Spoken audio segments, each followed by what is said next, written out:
Friends, welcome to my channel. ಈ video ಬಂದುಬಿಟ್ಟು ನಮಗೆ ತುಂಬಾ ಸ್ಪೆಷಲ್. ಯಾಕಂದರೆ ಇದು ನನ್ನ ಎರಡನೇ ಮಗಳು ಶಾನ್ವಿಯ ಅನ್ನಪ್ರಾಶನದ ವಿಡಿಯೋ ಆಗಿರುತ್ತೆ.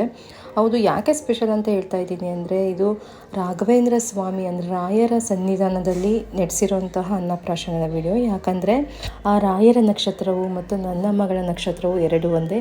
ಹಾಗಾಗಿ ನನಗೆ ಇದು ತುಂಬಾ ಸ್ಪೆಷಲ್ ವಿಡಿಯೋ. ಸ್ಟಾರ್ಟಿಂಗ್ ನಾನು ಕನ್ಸೀವ್ ಆದಾಗಿಂದನೂ 9 ತಿಂಗಳ ತನಕ ನಾನು ರಾಯರ ಸನ್ನಿಧಿಗೆ ಹೋಗಿ ಪೂಜೆ ಸಲ್ಲಿಸ್ತಾ ಇದ್ದೆ. ವಾರ ವಾರ ಬಿಡ್ದಲೇ ಹೋಗ್ತಾ ಇದ್ದೆ. ಹಾಗಾಗಿ ನನಗೆ ಆ ರಾಯರ ಅನುಗ್ರಹನೋ ಏನೋ, ನನ್ನ ಮಗಳ ಮತ್ತು ಆ ರಾಯರ ನಕ್ಷತ್ರ ಒಂದೇ. ಹಾಗಾಗಿ ನನಗೆ ತುಂಬಾ ಇದು ಸ್ಪೆಷಲ್ ವಿಡಿಯೋ. ನನ್ನ ದೊಡ್ಡ ಮಗಳು ಅನ್ನಪ್ರಾಶನ ಮಾಡಿಸಿದ್ದು ನಾವು ಹೊರನಾಡಲ್ಲಿ. ಆಗ ಕೊರೋನಾ ಟೈಮ್ ಬೇರೆ ಇತ್ತು, ಲಾಕ್ಡೌನ್ ಇತ್ತು, ಬೇಗ ಪ್ರಸಾದ ಸಿಗಲಿಲ್ಲ. ಆದ್ರೂ ಅನ್ನಪೂರ್ಣೇಶ್ವರಿ ದಯೆಯಿಂದ ನನ್ನ ಮಗಳಿಗೆ ಸ್ವಲ್ಪ ಅಲ್ಲಿ ಇರೋ ಅರ್ಚಕರು ಭಟ್ರು ಕೊಟ್ಟರು. ಅದರಿಂದ ನನ್ನ ಪೂಜೆ ಮಾಡ್ಸೋಕ್ಕಾಗಲಿಲ್ಲ ಹೊರತು ಪ್ರಸಾದ ಮಾತ್ರ ಸಿಕ್ತು. ಅದು ನನಗೆ ತುಂಬಾ ಖುಷಿ ಆಯಿತು. ನಾನು ಕನ್ಸೀವ್ ಇದ್ದಾಗ ಪೂಜ್ಯಾಯ ರಾಘವೇಂದ್ರಯ ಮತ್ತು ಹನುಮಾನ್ ಚಾಲೀಸ್ ಮತ್ತು ಕೃಷ್ಣಾಯ ವಾಸುದೇವಾಯ ಮಂತ್ರವನ್ನು ತುಂಬಾ ಕೇಳ್ತಾ ಇದ್ದೆ. ಹಾಗಾಗಿ ಏನೋ ಚಿಕ್ಕವಳು ಅಳ್ತಾ ಇದ್ರೆ ಈ ಥರ ಮಂತ್ರ ಎಲ್ಲ ಹೇಳ್ತಿದ್ರೆ ಸಡನ್ನಾಗಿ ಅವಳು ಸುಮ್ಮನೆ ಆಗ್ಬಿಡ್ತಾ ಇದ್ಲು. ಹಾಗಾಗಿ ನಾವು ರಾಯರ ಸನ್ನಿಧಾನದಲ್ಲೇ ನಮ್ಮ ದುರ್ಗದಲ್ಲೇ ಅನ್ನಪ್ರಾಶನ ಮಾಡಿಸೋಣ ಅಂತ ಹೇಳಿ ನಾವು ಮಾಡಿಸಿದ್ದಾಯಿತು. ಇದಂತೂ ತುಂಬಾ ಖುಷಿ ಆಯಿತು ನನಗೆ ಮಾಡಿಸಿದ್ದು. ನಿಮ್ಮ ಮಕ್ಕಳಿಗೂ ನೀವು ಅನ್ನಪ್ರಾಶನ ಮಾಡಿಸ್ಬೇಕು ಅಂದರೆ ಚಿತ್ರದುರ್ಗದಲ್ಲಿರೋ ರಾಯರ ಮಠಕ್ಕೆ ಹೋಗಿ ಮುಂಚಿತವಾಗಿ ಒಂದಿನ ಮುಂಚಿತವಾಗಿ ಹೋಗಿ ಅಲ್ಲಿ ಹೋಗ್ಬಿಟ್ಟು ನೀವು ಈ ಥರ ಹೇಳಿ ಅನ್ನಪ್ರಾಶನ ಮಾಡಿಸ್ಬೇಕು ಅಂದರೆ ಅವರು ನಿಮಗೆ ಲೆಟರ್ ಬರ್ಕೊಡ್ತಾರೆ. ಏನೇನು ತರಬೇಕು, ಹೇಗೆ ಪೂಜೆ ಮಾಡಿಸೋದು ಅಂತ ಹೇಳ್ತಾರೆ ನಿಮಗೆ. ನೆಕ್ಸ್ಟ್ ಡೇ ಅದೆಲ್ಲ ಪ್ರಿಪೇರ್ ಮಾಡ್ಕೋಬೋದು. ತುಂಬಾ ಚೆನ್ನಾಗಿ ಮಾಡಿಕೊಡ್ತಾರೆ ಪೂಜೆನ. ಹೇಗೆಲ್ಲ ಪೂಜೆ ಮಾಡಿದ್ರು ನೋಡ್ಕೊಂಬನ್ನಿ.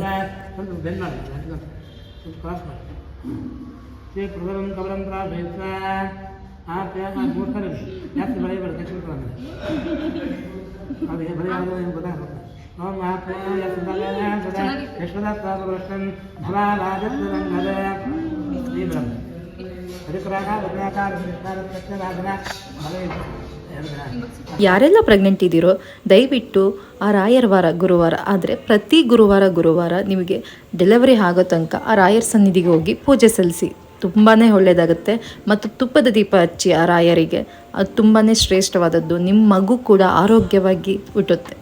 ಎರಡನೇ ಮಗಳಿಗೂ ಆ ಅನ್ನಪೂರ್ಣೇಶ್ವರಿ ಸನ್ನಿಧಿಯಲ್ಲೇ ಹೋಗ್ಬಿಟ್ಟು ನಾವು ಪ್ರಸಾದ ಊಟ ಮಾಡಿಸ್ಕೊಂಬರೋಣ ಅಂತ ಅಂದ್ಕೊಂಡಿದ್ವಿ. ಬಟ್ ತುಂಬಾ ಮಳೆ ಇರೋದ್ರಿಂದ ಹಾಗಾಗಿ ನಾವು ಹೋಗೋಕ್ಕಾಗಲಿಲ್ಲ. ಆ್ಯಂಡ್ ನಾನು ಕನ್ಸೀವ್ ಇದ್ದಾಗಿಂದನೂ ಆ ರಾಯರ ಮಠಕ್ಕೆ ಹೋಗಿ ಗುರುವಾರ ತಪ್ಪದೇ ತುಪ್ಪದ ದೀಪ ಹಚ್ಚಿ ಬರ್ತಾ ಇದ್ದೆ. ಹಾಗಾಗಿ ಇಲ್ಲೇ ಯಾಕೆ ಮಾಡಿಸ್ಬಾರ್ದು, ಸುಮ್ಮನೆ ಮಳೆಯಲ್ಲಿ ಅಷ್ಟು ದೂರ ಯಾಕೆ ಚಿಕ್ಕ ಮಗು ಅಂತೇಳಿ ನಾವು ಮುಂಚಿತವಾಗಿ ಹೋಗಿ ಹೆಸರೆಲ್ಲ ಬರೆಸ್ಬಿಟ್ಟು ನಾವು ಇಲ್ಲೇ ಮಾಡಿಸಿದ್ವಿ.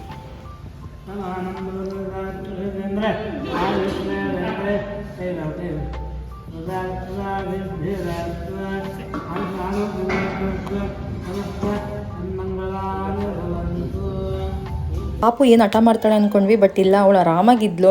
ಮಂತ್ರಗಳನ್ನೆಲ್ಲ ಕೇಳ್ಕೊಳ್ತಾ ಏನು ಮಾಡ್ತಾರೆ ಅಂತ ನೋಡ್ಕೊತ ಆರಾಮಾಗಿದ್ಲು. ನನಗಂತೂ ತುಂಬಾ ಖುಷಿ ಆಯಿತು. ಎಲ್ಲ ಸುಸೂತ್ರವಾಗಾಯಿತು. ಅವಳು ಚಿಕ್ಕವಳಿದ್ದಾಗಿಂದನೂ ರಾಘವೇಂದ್ರ ಸ್ವಾಮಿದು ಮತ್ತು ಕೃಷ್ಣಾಯ ವಾಸುದೇವ ಅದನ್ನು ಕೇಳಿಬಿಟ್ರೆ ಆರಾಮ ಮಲ್ಕೊಂಡ್ಬಿಡ್ತಿದ್ಲು ಅವಳು. ಮಂತ್ರ ಹೇಳೋ ವಿಡಿಯೋ ಹಾಕ್ತೀನಿ, ನಡ್ಕೊಂಬನ್ನಿ.